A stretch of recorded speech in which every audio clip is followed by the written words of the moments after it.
자, 서로 인사합시다. 하나님이 희망을 주실 겁니다.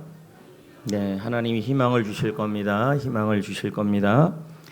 제가 중고등학교 시절에 좀 외웠던 시 중에 하나, 아마 여러분들도 다 아는 시일 겁니다. 삶이 그대를 속일지라도 슬퍼하거나, 여기까지만 거의 외웠죠. 근데 그 뒤에 구절은 이렇게 끝나지가 않아요. 그럼에도 불구하고 희망이 있다. 이게 바로 이 푸시킨의 시의 내용입니다. 그리고 이 시의 중요한 내용 중에 하나는 어떻든 삶에는 절망이 있고 희망도 있다. 이 내용입니다. 오늘 말씀 제목은 무엇이냐면 절망을 딛고 일어서라. 이제 이런 내용입니다. 절망을 딛고 일어서라. 그러면 여러분, 절망을 딛고 일어서려면 절망의 의미를 알아야 될 거 아니겠습니까? 그래서 절망의 의미를 봤더니요, 희망이 없다라는 겁니다. 그리고 가능성이 없다. 그래서 이때 주로 하는 말이 방법이 없다, 길이 없다, 방법이 없다, 길이 없다, 방법이 없다, 길이 없다, 소망이 없다. 하여튼간에 이때 하는 말은 그냥 가능성이 임파서블입니다. 절대 가능성이 없는 상황. 자, 이 상황이 절망입니다. 근데 재밌는 것은 우리도 살다 보면 저나 여러분이나 이럴 때가 있습니다. 예를 들어서 이제 본인은 10등 안에 들었으면 좋겠다. 근데 여러분 20명인데 10등 안에 드는 건 괜찮지 않아요? 우리는 옛날에 60명이었어요. 80명. 그러면 여러분, 그래요. 1등을 하긴 해야 되는데 아무리 해도 안 돼요. 그때 우리가 하는 말이 뭡니까? 방법이 없다. 맞죠? 그리고 취직을 해야 되는데 여기다 이력서를 냈고 저기다 이력서를 냈고 자꾸 이력서를 내는데 자꾸 안 되는 거예요. 그때 우리가 하는 말이 뭐냐면 방법이 없다. 학교에서 공부를 하고 있는데 공부를 하고 친구들을 만나는데 친구 관계에 있어서 자꾸만 틀어지는 거예요. 이럴 때 우리가 하는 말이 뭐냐면 길이 없다. 자, 주로 이런 말들을 많이 씁니다. 오늘 우리가 만날 아브라함, 믿음의 조상이죠. 이 아브라함은 바로 절망의 자리에 있었습니다. 그럼 지난주에 우리가 이 본문을 다루었거든요. 근데 이 본문을 다루을 때 그때 무엇에 대해서 다루었냐면 상실감에 대해서 다루었습니다. 그러면 여러분, 아브라함의 마음이 상실감만 있지는 않았을 거라는 거죠. 왜냐하면 사람의 마음은 되게 복잡합니다.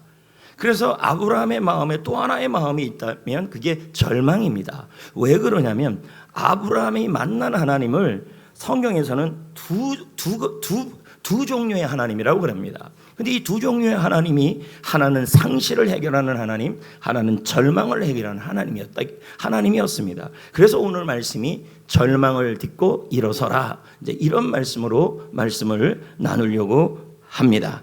자, 그렇다면 창세기 13장 14절 말씀을 다 같이 앞에 볼까요? 제가 어제 뇌에 대한 책을 읽었는데요, 사람의 뇌가 굉장히 좀 이렇게 자극이 되고 활성화가 되고 머리가 잘 돌아가고 치매도 좀 덜 걸리고 그러는 뇌가 그리고 뭘 하고 나면 이해가 잘 되는 뇌가 있다는 거예요. 그거 뭐냐 했더니 그 뇌과학에서는 이렇게 얘기를 하는 거예요. 소리를 내고 그리고 읽을 때라고 그럽니다. 그러니까 여러분 공부를 할 때도 소만 하면 안 외워집니다. 소리 내면서 쓰고 그렇게 읽어야 외워집니다. 마찬가지로 지금 본문에 이 나오는 내용이 여기서 여러분 앞에서 읽자 그러는데 가만히 있게 되면요, 자, 뇌가 움직이질 않아요. 끝나고 나도 기억이 안 나요. 그리고 여러분 더욱더 치매 걸릴 확률이 아주 높습니다. 읽어봅시다. 창세기 13장 14절 시작. 롯이 아브라함을 떠난 후에 여호와께서 아브라함에게 이르시되 눈을 들어. 자, 그럼 여러분 저를 한번 보십시오. 아브라함이 눈을 내리고 있어요? 들고 있어요? 뭐라고요? 뭐가 들고 있어요? 여러분 국어를 지금 아브라함에게 하나님이 눈을 들라고 그랬잖아요. 그러면 눈을 아브라함이 지금 들고 있는 거예요? 내리고 있는 거예요? 아니, 내리고 있는 거예요? 들고 있는 거예요? 그렇죠. 아브라함이 지금 눈을 내리고 있었다는 얘기입니다. 이 말은 아브라함이 지금 절망하고 있었다는 뜻입니다. 아브라함의 지금 현실이 절망이란 말은 아까 제가 절망이 뭐냐 했더니 가능성이 제로다.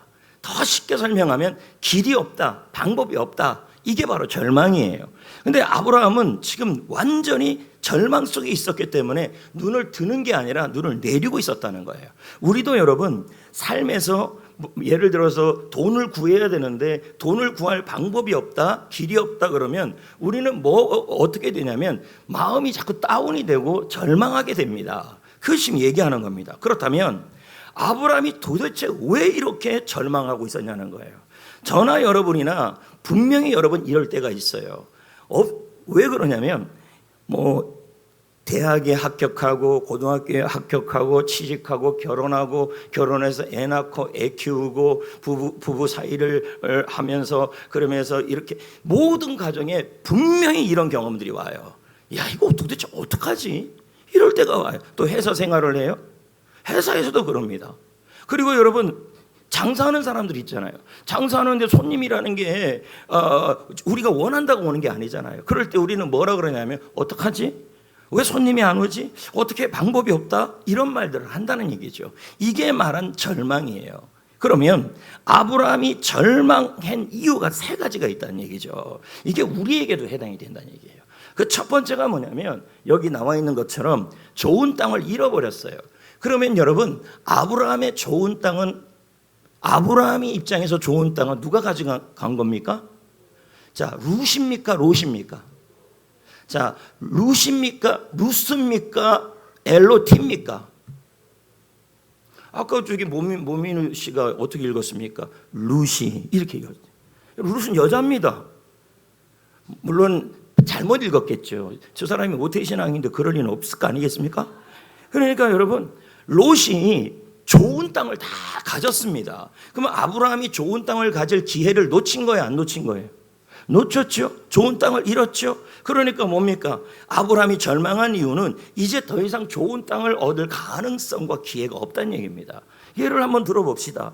여러분이 과거에 어떤 기회가 있었어요. 근데 그 기회를 못 잡았어요. 그러니까 이제는 뭐예요? 지나갔는데 그 기회를 못 잡았으니까 무슨 마음이 드냐면 그 기회를 다시 얻을 기회가 없는 거예요. 방법이. 그러니까 절망하는 거죠. 예를 들어서 봅시다. 과거에 그 직장에 갈 걸, 과거에 그 사람을 만날 걸, 과거에 그 학교에 갈 걸, 과거에 그 일을 할 걸, 그 모든 일들이 있었다는 거예요. 근데 그 일들이 너무 좋은 기회였는데 지나고 나니까 좋은 기회였는데 내가 그 기회가 다 지나가 버린 거예요. 그러면 그 기회가 다시 돌아옵니까? 잘 안 오잖아요. 그러니까 아브라함 입장에서는 뭐냐면 기회를 잃어버렸으니 방법이 없는 겁니다. 두 번째는 여러분 아브라함은 자식이 없어요. 자, 예를 한번 들어보면 하나님은 아브라함에게 자식을 약속을 했습니다. 분명하게 약속을 했는데 현실에는 한 명도 없는 겁니다. 자식이. 그러면 여러분 아이도 없고 땅도 없으면 하나님의 약속이 이루어질 수가 없어요. 그러니까 아브라함은 이런 마음이 드는 겁니다. 무슨 마음이 드냐면 하나님의 이 약속이 이루어질 방법이 없다. 길이 없다. 절망이죠. 더 문제가 세 번째입니다. 나이가 너무 많아요. 나이가 많다는 말은 아브라함의 나이가 당시에 70이 넘은 상황이에요. 그럼 몸이 늙었잖아요. 몸이 늙었죠. 그리고 아내의 나이도 꽤 됐겠죠. 그렇다면 더 이상 이 몸이 이 건강이 아이를 낳을 수 있는 가능성이 제로입니다. 그러니까 뭡니까? 방법이 없잖아요. 이 몸으로 무슨 애를 놓습니까? 그러니까 뭐라 그러냐면 방법이 없고 길이 없으니까 절망하게 된 겁니다. 자, 여러분은 어떻습니까? 제가 여기 청소년, 청년, 중년, 노년 이렇게 설명을 했습니다. 이 자리에 앉아있는 분들 중에서 청소년이 있습니다. 청소년 저 자리에 저 앉아서 지금 콧구멍 후비고 그러고 있는데 날 봐요. 콧구멍 그만 후비고. 청소년들도 분명히 쟤네들도 이런 말을 합니다. 더 이상 방법이 없다. 더 이상 길이 없다. 어떻게 하면 좋을지 모르겠다. 나에게는 한계가 있다. 주로 뭐냐면 성적이에요. 성적. 또 하나는 뭐냐면 외모. 여러분 원판 불변의 법칙 아닙니까? 웬만하면 얼굴이 안 변합니다. 그러면 이 얼굴을 어떻게 하면 좋겠냐고 하면서 방법이 없는 거 아니겠습니까? 여기 또 청년들이 있습니다. 취업, 그리고 진로, 그리고 또 뭐가 있습니까? 결혼, 연애, 전부 여러분 이 친구들은 뭐냐면 하다 보면 이런 말이 합니다. 야, 정말 길이 없네. 취업에 대한 길이 없고 취업을 해도 불안합니다. 그리고 또 취업을 하다 중간에 그만둬도 불안합니다. 그리고 진로, 결혼, 이 모든 것에 있어서 내가 어떻게 할 수 없는 그런 상황이 처해집니다. 여기 좀 중년들도 있는데요. 중년의 가장 많은 경험 중에서 고백에서 나는 어떻게 해야 할지 모르겠다는 말을 하는 경우가 뭐냐면 가정과 관련된 일들이에요. 그리고 또 한 가지는 건강이에요. 자, 그러면 노년은 뭡니까? 외로움을 내가 어떻게 할 수 있겠습니까? 역할의 상식. 제가 어제 읽은 책에 보니까요. 모든 사람은요, 3가지로 인해서 절망을 한대요. 3가지. 지금 여기 나와 있는 거 말고 딱 3가지예요. 첫 번째가 뭐냐면 맞춰보세요. 뭘 것 같아요? 여러분이 좋아하는 건데 돈. 사람이 절망하는 이유 중에 하나가 이 돈 때문에. 이게 돈 때문에 이런 말을 한대요. 이 돈 문제를 어떻게 할 수가 없어. 사업하시는 분들, 또 아이들 뭐 학원비 이거 어떡하지? 이런 것들, 이 돈 문제예요. 두 번째가 뭘 것 같아요? 예? 사람들이 힘들어서 더 이상 어떻게 하지 못한다고 고백하는 것 중에 하나가 늘 우리 주위에 따라다니는 일이에요. 그게 뭐냐면 인간관계예요. 이것 때문에 절망한다는 거예요. 이것 때문에 절망하고 저것 때문에 절망하고. 그래서 여러분 드라마 중에서 타인은 지옥이라는 드라마가 있어요. 제가 그 드라마를 볼 수 없어서 좀 검색을 해봤더니 왜 타인이 지옥이냐면 타인이 계속 우리를 바라보는데 좋은 시선으로 안 보니까 그 시선 때문에 그 타인이 나를 지옥으로 만든다는 거예요. 그럼 그 사람을 내가 어떻게 할 수가 있겠습니까? 못하죠. 3번째가 뭘 것 같습니까? 뭐 때문에 사람은 절망을 경험할까요? 응? 뭘 것 같아요? 뭘 것 같아요? 미래에 대한 거. 결혼 어떻게 하지? 취직 어떻게 하지? 대학 어떻게 가지? 고등학교 어떻게 가지? 응? 그리고 취직 얘기했나요? 회사 어떻게 하지? 승진 어떻게 하지? 사업 어떻게 하지? 이 모든 것들이 다 뭐냐면 사람을 절망시킨다고 얘기하고 있습니다. 여러분, 자 여기 한번 보십시오. 절망은요 절대적으로 멈추셔야 합니다. 왜 그러냐면 하나님은 절망하기를 원치 않고요. 절망의 자리에서 계속 절망하고 있으면요 인생은 망합니다. 이건 분명한 사실입니다. 근데 모든 사람들이 다 뭐 하고 있냐면 절망의 자리에서 절망하고 있어요. 그러니까 여러분 절망의 자리에서 절망하지 않은 사람들이 뭐예요? 탁월하게 보이는 거예요. 그러면 키에르케고르의 말을 인용해 봅시다. 자, 아까도 제가 소리 내고 읽으면 훨씬 이해가 잘 되고 뇌도 좋아지고 그런 얘기 했죠? 시작. 절망은 죽음에 이르는 병이다. 절망하는 것은 자신을 녹여 없애는 것이다. 네, 절망은 망하는 길이라는 얘기예요. 자, 여러분 오늘 이 말씀을 듣고 절망을 딛고 일어서기를 축복합니다. 지금 있는 자리가 아무것도 할 수 없는 자리, 방법이 없다, 길이 없다, 그 자리라 할지라도 그 자리에서 딛고 일어나서 여러분 승리할 수 있기를 축복합니다. 아멘. 자, 그럼 14절을 볼까요? 14절을.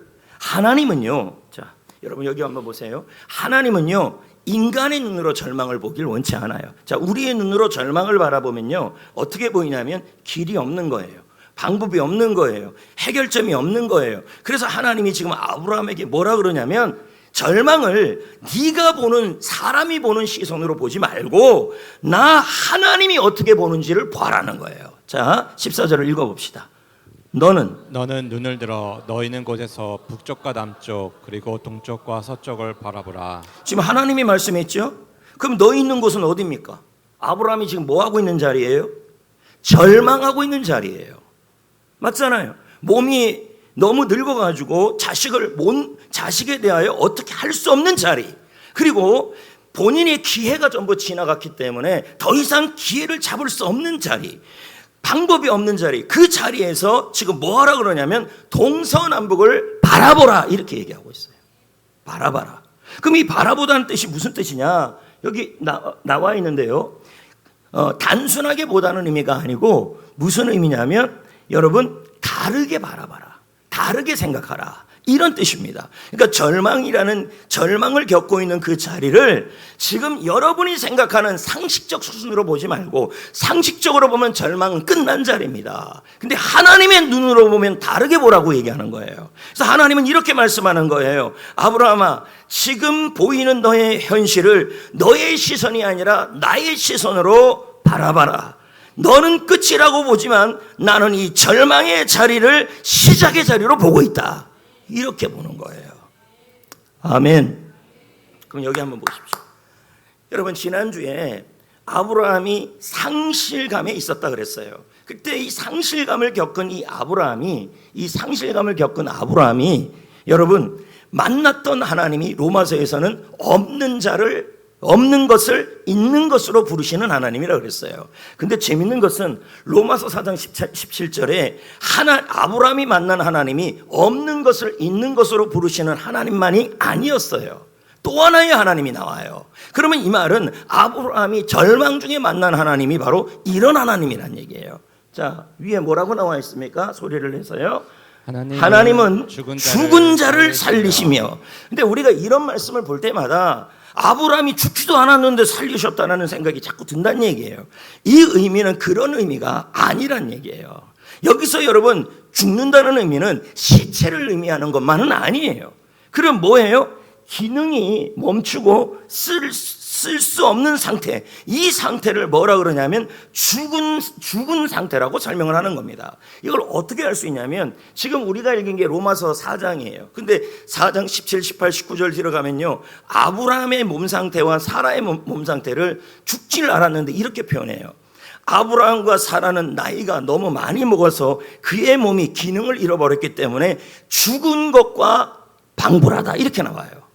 그러니까 여러분, 아브라함의 상황은 더 이상 자녀를 낳을 수 없는 상태입니다. 그러니까 뭡니까? 완전히 방법이 없고 길이 없고 그리고 뜻이 없는 그런 상태를 죽은 것이라고 표현한 겁니다.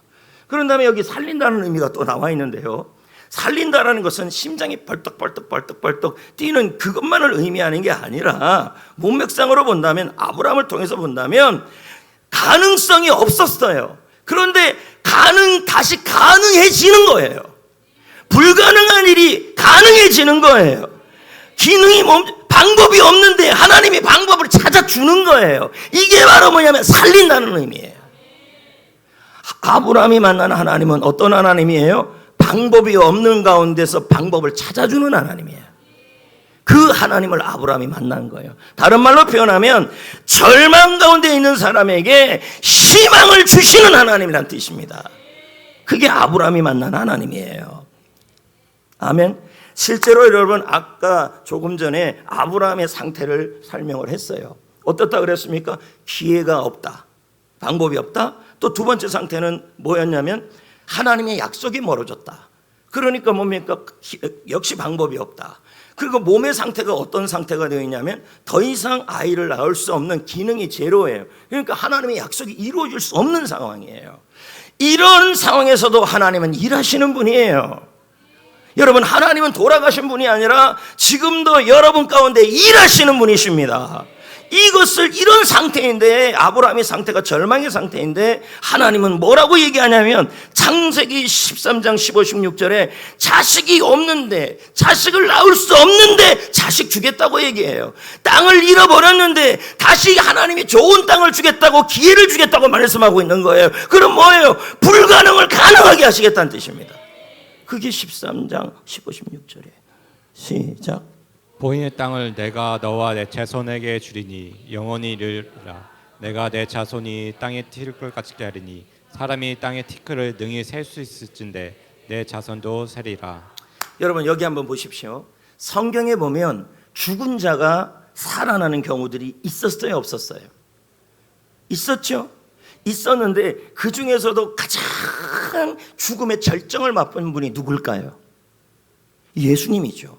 여러분, 예수님은 십자가에서 절망을 경험했습니다. 절망을 경험했다는 말은 가능성 제로입니다. 살아날 방법이 없어요. 벗어날 방법이 없어요. 할 수 있는 일이 없어요. 무덤에 들어갔어요. 끝났어요. 더 이상 예수님이 십자가에 달려서 무덤에 들어갔던 그 상황은 모든 가능성이 제로입니다. 할 수 없는 상황이에요. 여러분, 우리가 그럴 때가 있잖아요. 몸이 너무 아파요.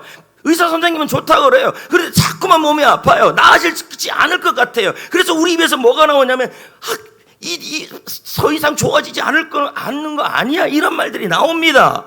근데 여러분, 예수님이 이런 상황에 있었다는 거예요. 그런데 여러분, 이 예수님을 사망에서 살리신 분이 있습니다. 사도행전 2장 24절.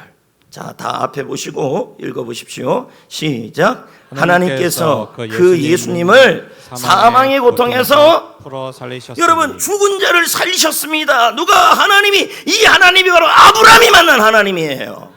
죽은 자를 살리신다. 불가능을 가능하게 한다. 방법이 없는데 방법을 만들어 주신다. 그게 우리 하나님이십니다. 이분이 우리 하나님이십니다. 여러분도 마찬가지입니다. 공부하는데, 일하는데, 취직하는데, 취직한 이후에 승진하는데, 돈 버는데, 그리고 결혼하는데, 그리고 사역하는데, 또 이런 분 있잖아요. 전도하는데 도저히 가능성이 안 보이는 경우들이 있다라는 거예요. 방법이 없을 때. 여러분, 그럼에도 불구하고 그 절망의 자리에서도 하나님은 절망의 자리에서도 사망의 고통에서 예수님을 살리신 분이십니다. 우리가 믿는 하나님은요, 우리가 믿는 예수님은요, 여러분이 예수님을 믿고 천국 갈 때만 필요한 분이 아닙니다. 하늘나라 갈 때까지 여러분을 도와주시는 분입니다. 왜 그 예수님을 모르고 살아갑니까? 그러니까 맨날 절망 속에 살아가죠. 근데 더 놀라운 게 하나 있어요. 예? 저를 계속 보십시오. 더 놀라운 게 있는데, 예수님이 부활하셨습니다. 부활하시고 나서 예수님 안에 부활의 능력이 있습니다. 근데 이 예수님 안에 있는 이 부활의 능력이 우리가 예수님을 믿음으로 그리스도가 내 안에서 살고 있습니다. 자, 보자고요. 에베소 1장 20절, 갈라디아 2장 20절. 시작. 그의 능력이 그리스도 안에서 역사하사 죽은 자들 가운데서 다시 살리시고. 그럼 그리스도 안에서 죽은 자를 살리시는 능력이 있습니다. 부활의 능력입니다. 여러분, 우리가 믿고 있는 하나님은 방법이 없는 가운데서도 방법을 찾아내시는 하나님입니다. 그 예수님이 우리 안에 계십니다. 우리 안에서 사십니다. 갈라디아 2장 20절. 오직 내 안에 그리스도께서 사신다. 여러분, 대단한 사람입니다. 근데 왜 어떤 사람은 절망 중에서도 능력 있게 사는 사람이 있고, 어떤 사람은 절망 중에서도 계속 절망하고 있는 사람들이 있어요. 다 예수님이 마음에 계시고 다 예수님의 부활의 능력이 있는데도 이건 뭔지, 예수님이 살았는지 죽었는지도 모르는 게 믿는 분들이 있다는 거죠. 여러분, 우리는요 어떤 사람들이냐면, 내 힘이 아니라 주님의 부활의 능력이 이 안에 있습니다. 그 예수님을 의지하고 의식하고 믿음으로 부활의 능력이 나타나서 절망을 딛고 일어설 수 있는 사람들입니다. 예수님이 내 안에 사시는데요. 더 놀라운 게 뭔지 아십니까? 요한 1서 5장 12절에 보면요, 아들이 있는 자라고 나와요. 그럼 그 아들은 누굽니까? 예수님이죠. 아들이 있는 자라는 말은 여러분 마음에 예수님이 있는 자는 생명이 있고, 이렇게 나옵니다.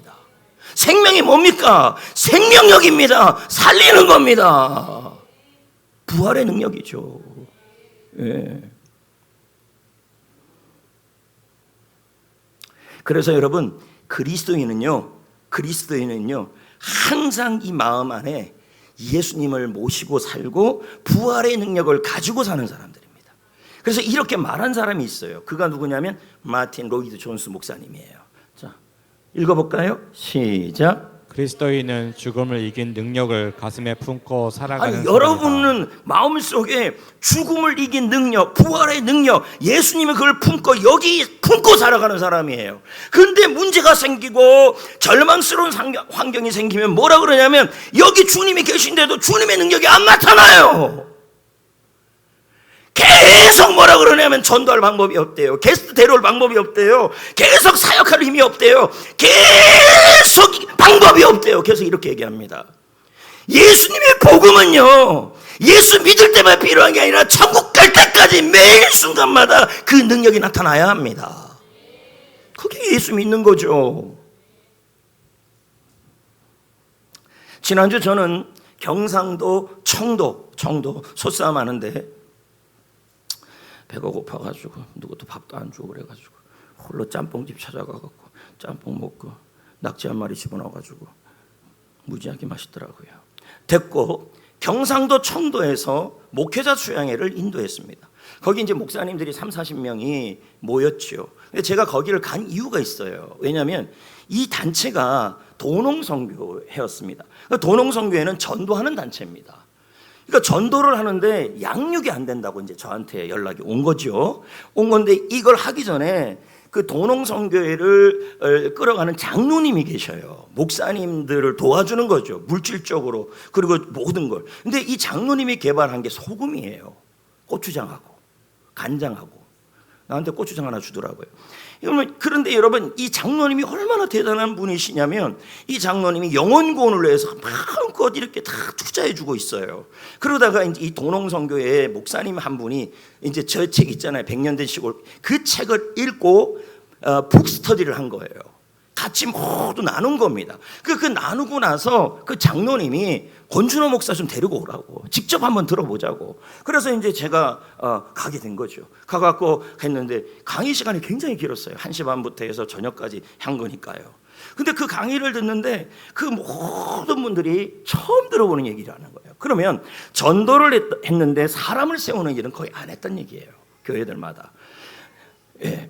그래서 그러고 나서 제가 이제 돌아오는데 목사님들이 제가 가면서도 그런 얘기를 질문도 많이 하시고 하는 말이 양육 어떻게 해요? 훈련 어떻게 해요? 방법이 뭐예요? 제가 들으면서 생각한 게 이렇게 전도하는 목사님들도 양육을 모른다면 대한민국에서 제대로 양육 코스를 풀 세팅해서 한 사람을 세워서 리더로 세우는 그런 세팅이 어디 있겠냐는 거예요. 제가 느낀 결론은 이걸 제대로 세팅하고 있는 교회가 흔치 않다는 거예요. 그렇다면 그 강사들이 그 지역에서 아니 대형 교회도 많고 다 있는데 왜 나를 부르려나요? 이 시골교회 목사님을요.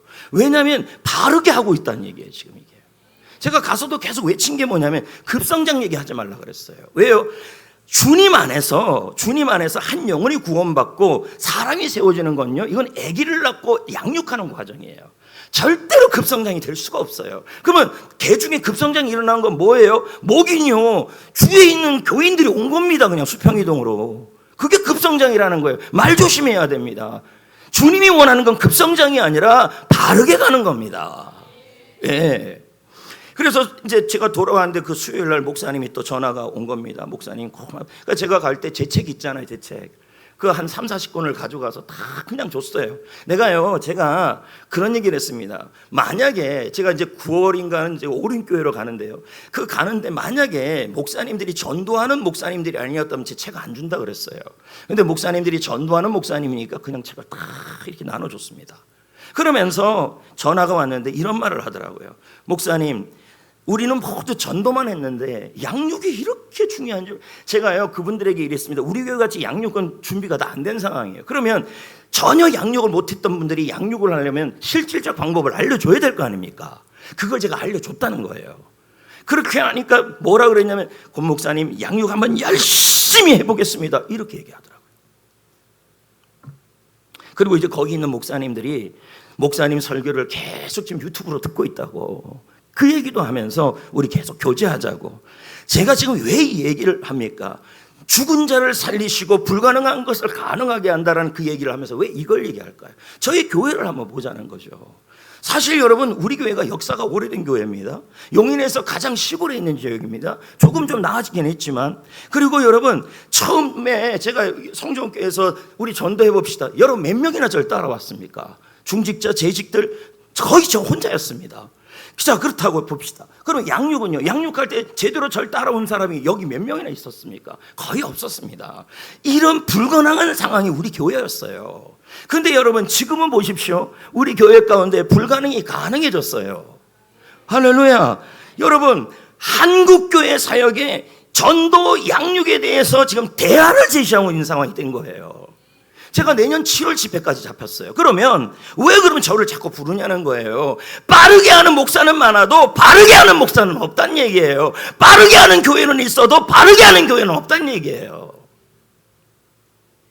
저는 이것이 하나님의 도우심이라고 생각해요. 불가능을 가능하게 하고. 그리고 여러분이 여러분까지만 얘기할 거예요. 더 말은 안 할 거예요. 여러분이 여기까지만. 맞이할게요. 도와줘서 그래요. 아멘 하지 마요. 요즘 서운한 거 많아요. 자, 여러분.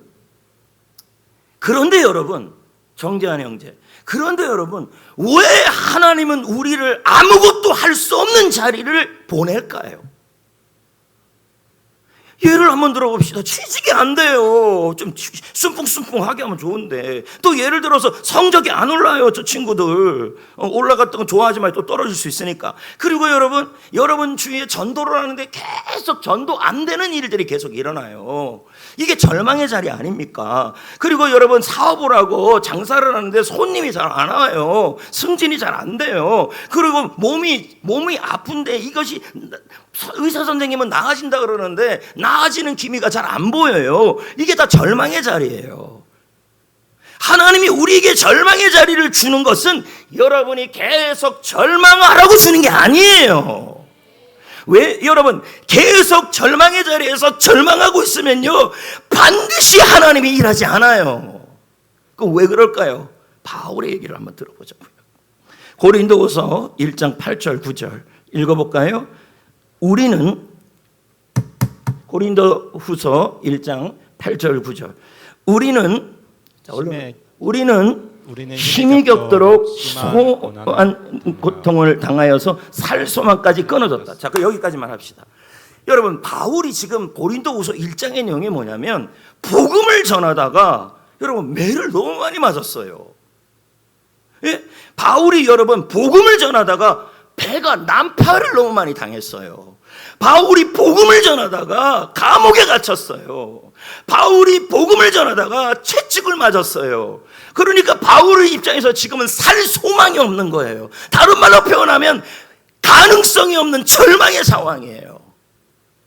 그런데 지금 바울에게 내가 이런 고난을 당했다는 거예요. 근데 재밌는 것은 하나님이 바울을 살 소망까지 끊어지게 할 건, 어떤 분은 그럽니다. 살기 싫다는 말이 나옵니다. 살다 보면요. 근데 하나님이 여러분에게 그런 대로 몰아가시는 것은 여러분 보고 계속 절망하고 있으라고 한 것이 아니라는 거예요. 하나님의 뜻이 있다는 거예요. 그 이유가 지금 나옵니다. 이는 읽어봅시다. 시작. 우리로 자기를 의지하지 말고. 그럼 이 상황에서 바울이 할 수 있는 일이 있어요? 그럼 누가 할 수 있는 거예요? 근데 어떤 하나님이에요? 바울이 정확하게 얘기해요. 죽은 자를 다시 살리시는 하나님만 의지하게 하기 위해서다. 이렇게 나와요. 그건 뭐예요?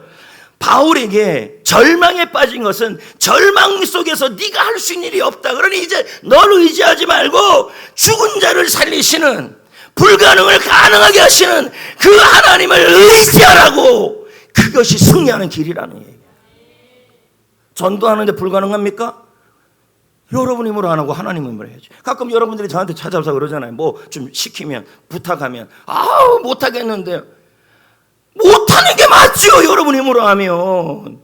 근데 여러분 FM 대답은 어떻게 해야 되는지 아십니까? 나는 아프고 나는 힘들지만 주님 다시 살리시는 주님을 의지해서 할 겁니다. 이렇게 얘기하는 게 그게 정답이에요. 그래야 간증이 되지. 안 그렇습니까? 못한다는 말만 계속하면요 방법이 없어요. 짐 엘리엇 시작. 하나님은 우리를 부수셔서 하나님을 의지하게 하신다. 그것은 축복이다. 자, 여기 보세요. 하나님을 안 믿어요. 그런데 너무 잘 돼요. 여러분, 그 복 아닙니다. 또 교회 생활을 해요. 신앙 생활을 해요. 별로 열심히 안 해요. 근데 너무 잘 돼요. 그 복이 아닙니다. 왜? 더 죄 지을 겁니다. 그런데 여기 보십시오. 내가 하나님을 믿는데 하나님이 나를 자꾸 부셔요. 절망하게 해요. 이거 복입니다. 왜 그런지 아십니까? 하나님만을 의지하기 때문에 그렇습니다. 절망의 자리에서 눈을 내리고 있으면 안 돼요. 절망의 자리에서 하나님을 의지하셔야 돼요. 하나님을 믿으셔야 돼요. 죽은 자를 살리시고 불가능을 가능하게 하고 방법이 없어서 방법을 찾아주신 하나님을 믿으셔야 합니다. 믿을 때 역사가 일어납니다. 아멘. 그럼 이제 어떻게 해야 될까요? 창세기 13장 17절. 자, 봅시다. 자, 어떻게 하래요? 불가능한 상황에서 절망의 자리에서 계속 주저앉아 있으라고 얘기하고 있습니까? 여러분, 주저앉아 있으면 하나님이 안 줘요. 일어나야 돼요. 누구의 힘으로? 주님의 힘으로. 부활의 능력으로 일어나야 돼요. 왜요? 어디 있는데요? 주님이 주셔야 되는데 왜 자꾸 달라 그러세요? 예수님 안에 계시는데 그만 좀 달라 그래요. 이미 여러분 마음속에 예수 그리스도가 살고 있습니다. 예수를 믿을 때 그분을 의지해서 일어나야 합니다. 그리고 그 땅을 종과 행으로 두루 다녀 보라. 이 말은 뭐예요? 걸어 다니란 얘기예요. 주저앉아 있지 말고 주님을 의지하고 보혈의 능력을 의지하여 열심히 더 전도하고 열심히 더 살아보라는 얘기예요. 그럴 때 내가 하나님이 내게 주겠다는 말이에요. 그러면 절망하지 말아야 얻을 수 있어요. 가만 주저앉아 있으면 전도 안 되는데 계속 그래 주저앉아 있으면 전도 안 됩니다. 못하겠는데요. 계속 못하면요. 계속 뭡니까? 나만 의지하고 있는 거예요. 나만 보고 있는 거예요. 왜? 나는 못합니다. 예수 믿는 게 어디 여러분 힘으로 하라는 말이 어디 있습니까? 성경에요. 예수를 믿는 것은 나의 힘으로 공부하고 나의 힘으로 직장 생활하고 전도하라는 말이 아니라 내 안에 사시는 그리스도를 의지해서 하는 겁니다. 예수님의 힘으로, 하나님의 힘으로 일어나야 하고 하나님의 힘으로 힘차게 살아가야 합니다.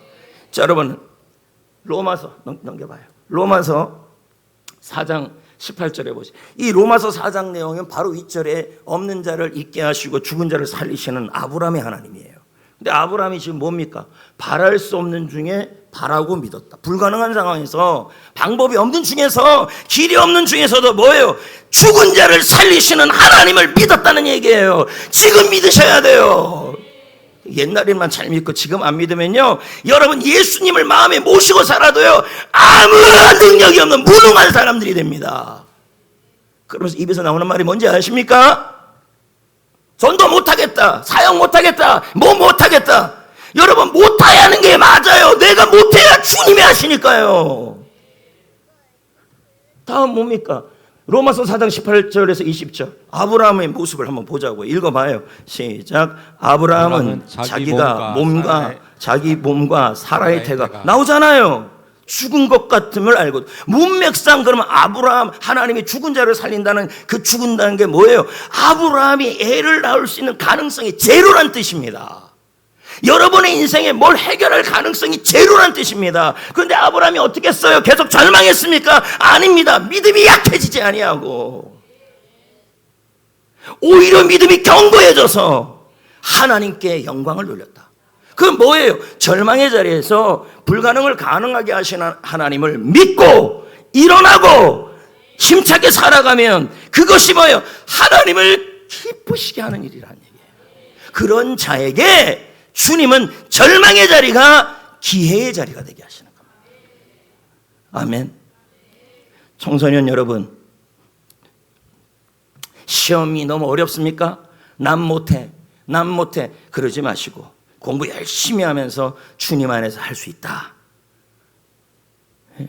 하나님은요, 아니 목사님 얘들아, 아니 이 친구들아, 목사님은 우리 학생들이 세계 경영의 인재가 되길 바래요. 나는 그렇게 얘기하고 있는데 아이고 그냥 뭐 결혼이나 잘하고 그런 말 좀 하지 마세요. 정치가들이 우리 교회 오는 건 내가 오지 말라 그래요. 왜? 오면 예배도 똑바로 안 드리고 교회 분위기만 망치니까 오지 말라 그래. 여러분들이 시의원, 도의원, 국회의원, 대통령이 되어서 주일날에도 예배를 송정께서 드리는 모습을 보여야 해요. 그런 지금 정치가가 어디 있습니까? 지금요 다 표 따라가지. 세계 경영의 인재. 왜 못해요? 하나님은 불가능을 가능하게 하시는 분인데 꿈을 크게 가져야죠. 청년들 길이 없다고 그러지 말아요. 하나님이 길을 열어주신다. 중년 여러분, 아이고 아파, 아이고 아파. 아파요. 아프니까 주님을 의지하는 거죠. 의지할 때가 기회가 생기는 겁니다. 하나님에게 길이 있다, 방법이 있다, 건강이 있다. 그리고 정년이 되신 분들, 정년이 지난 분들, 몸이 아파요, 이제 나는 끝났어요, 이런 말 하지 마세요. 주님이 나를 통해 일하신다, 주님이 나를 쓰신다, 이렇게 가셔야죠. 제가 이 시간에 한 사람을 소개하려고 그러는데요, 그 사람은 미국 그 음악 경영대회 보이스 거시기의 결승 무대에 올라가 갖고요, 상을 탄 사람이에요. 이 사람의 이름이 보디예요, 보디. 근데 이 사람이 인생에 절망을 경험했어요. 그게 뭐냐면 마음의 병이었어요. 여러분, 오늘 이 땅 가운데 한두 가지씩 마음의 병이 있는데 이 사람은요, 그게 심했어요. 그게 우울증이었어요. 얼마나 심했는지 살 소망이 없는 거예요. 우울증이 나을 방법도 없고, 우울증이 고쳐야 될 방법도 없고, 완전 제로 아닙니까? 제로. 그럼 이 절망의 자리에서, 이 절망에 대해서 보디가 계속 눈을 내리고 있었던 것이 아니었어요. 여러분, 하나님은 여러분의 병을 고칠 수 있는 분이십니다. 부활의 능력이 있는 분이 왜 병을 못 고치겠습니까? 예, 그래서 이분이 여러분 하나님 앞에서 자신의 우울증이 치유가 됐습니다. 이 자리에 공황장애 있는 분들도 있을 것이고, 또 강박증이 있는 분들도 있을 것이고, 그리고 마음의 병은 아니래도 육신의 병이 있는 분들이 있을 겁니다. 근데 이분은 뭐라 그러냐면, 하나님이 함께 하신다면, 내 안에 하나님이 함께 하고 있기 때문에 그 자리가 절망의 자리이든 어느 자리이든 나는 다시 시작할 수 있다, 이렇게 얘기합니다. 여러분, 스펄전 목사님을 아십니까? 이분은요, 우울증이 너무 심했습니다.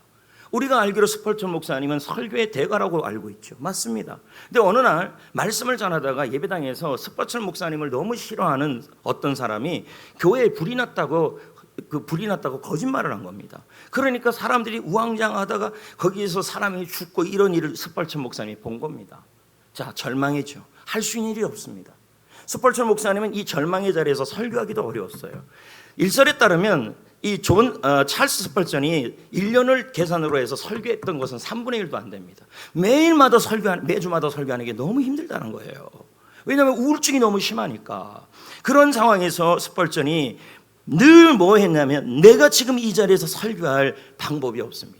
길이 없습니다. 힘이 없습니다. 불가능합니다. 그러나 이런 상황, 나에게 왜 이런 교회에 이런 일이 일어났습니까? 라는 말을 왜 안 들겠습니까? 그러나 아까 바울처럼 살 소망이 없고 살 소망까지 끊어지는 상황에 주신 것은 내가 사람을 의지하는 게 아니라 하나님을 더욱더 신뢰하고 믿고 의지하기 위해서입니다. 그 힘을 의지하고 사역을 한 거예요. 그러니까 그 절망의 자리가, 우울증의 자리가 무엇이 됐습니까? 하나님의 역사의 자리가 됐고, 스펄전은 감춰지고 하나님의 일하심이 보인 겁니다. 저도 마찬가지입니다. 제가 지금 힘있게 설교하지만 사실 제 컨디션이 그런 컨디션은 아니거든요. 그러면 제가 강단에 올라올 때 어떻게 올라오겠습니까? 내 힘으로 못하는 거죠. 나는 힘이 없으니까. 그럼 누구의 힘으로 하는 겁니까? 내 안에 계신 주님의 능력으로 하는 거죠. 주님의 능력을 믿어야죠. 지금 날 속에 주님의 부활의 능력이 있음을 믿으셔야 돼요. 믿고 그 다음에 그 절망의 자리에서 일어나고 계속 선포해야 돼요. 하나님이 방법을 주신다, 하나님이 길을 주신다, 하나님이 이루어 주신다, 계속 믿음으로 선포하고 살아야 합니다. 상황이 안 변합니까? 안 변해도 외쳐야 합니다. 계속 우겨야 합니다. 의식해야 합니다. 그게 믿는 겁니다. 믿음이 능력입니다. 이제 말씀을 맺읍시다. 아브라함은 모든 것을 잃은 절망의 자리에 서 있었습니다. 자, 우리도 절망. 그러면 이제 우리는 선택의 기로에 서 있는 거예요. 하나님은 말씀하셨습니다. 눈을 들어 일어나라. 하나님은 그 말씀을 하셨습니다. 한 번도 고개 숙이고 있지 말라 그랬습니다. 사탄은 말하겠죠. 계속 숙이고 있어라. 여러분, 절망하고면요, 끝은 좋지 않습니다. 주님은 일어나길 바랍니다. 근데 우리 보고 일어나는 게 아닙니다. 얘야, 나는 죽은 자를 살리는 하나님이다. 나는 그런 하나님이기 때문에 너를 일어날 힘도 주고 힘차게 살 힘도 줄 것이니까 너는 믿기만 해라. 이겁니다. 그 하나님을 믿으라는 얘기입니다. 방법이 있을 거라는 거예요. 하나님이 방법을 주신다. 하나님이 길을 주신다. 하나님이 고쳐주신다. 하나님이 전도대장자를 주신다. 외쳐야죠. 계속 그렇게 외칠 때 여러분 믿음이요 점점 커져요. 이번 한 주간 동안 붙잡아야 될 문장이 있어요. 앞에 나와 있죠? 넘겨. 요. 자, 다 같이 읽어봅시다. 시작. 희망으로 바꿉니다. 믿으십니까? 이거 많이 외치면 좋겠어요. 우리 안에 있는 부활의 능력이 절망을 희망으로 바꿉니다. 나는 지금 이것을 믿습니다. 아멘. 여러분, 우리 주님은요, 여러분 보고 아무것도 힘도 없는데 일어나라고 하시는 분이 아닙니다. 예? 승진 안 됩니까? 예? 사업이 안 됩니까? 공부가 안 됩니까? 취직이 안 됩니까? 계속 절망하면 안 됩니다. 먼저 여러분 주님의 힘으로, 예? 주님의 부활의 능력으로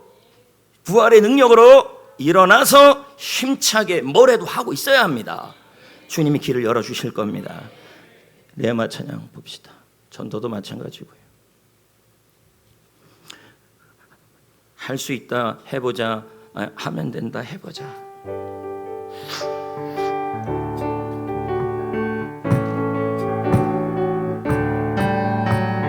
할 수 있다 하면 된다 해보자.